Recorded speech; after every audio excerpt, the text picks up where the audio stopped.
guys, it's Joe, the Full Vegan. So, I know it's the holiday season now because I was at the store the other day and they're already playing Christmas music. Hasn't even been Thanksgiving yet. That used to be the turning point, you know, Thanksgiving happens and then all of a sudden we can have Christmas! But no, now Christmas is happening, you know, at the beginning of November. But the good part about that is now we get to start making all of our, you know, holiday foods early. And so basically today is going to be all about making all the stuff that I've learned how to make in the last 20 years of being a vegan and sharing it with you guys. So to start with, we're going to make a oops, shouldn't have made noise. Bad to do that on camera, y'all. We're going to make some baked beans. What I've done so far is in the pressure cooker. See, I've got this cool little stainless steel pressure cooker, which I like. I went ahead and soaked the beans in there. Basically threw a cup of beans in with some water, brought them up to a boil and let them, you know, turned off the heat and let them sit for an hour, and then strained them off and put them back in with a little bit of water and brought them up to pressure for about 20 minutes and turned it off.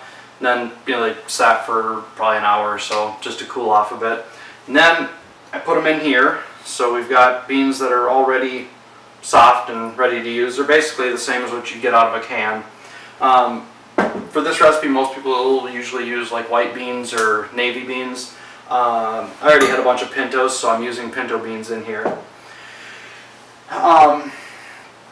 We've got a 1/4 teaspoon of cumin, a 1/4 teaspoon of chili powder, a 1/4 teaspoon of salt, and there's a little bit of like a pinch of nutmeg and cinnamon. So I'm going to put that in here. And then we had some really tiny little onions. They're, I mean, you know, trying to think how big they are, but they're 1/4 the size of a regular onion. And so I chopped that up along with 1 clove of garlic. Put that in there. And then I've got mandatory piece, 1/2 cup of brown sugar.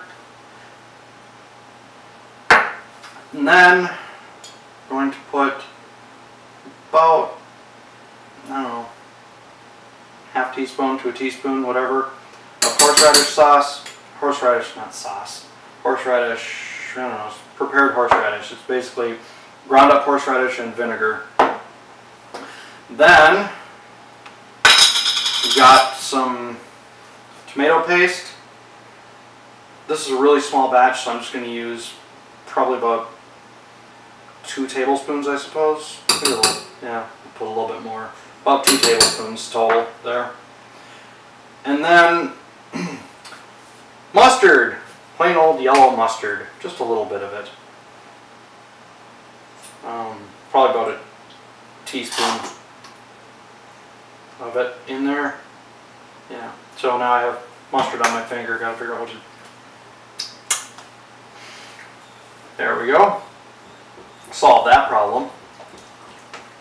And now mix it all up. I'm just trying to mix in that tomato paste.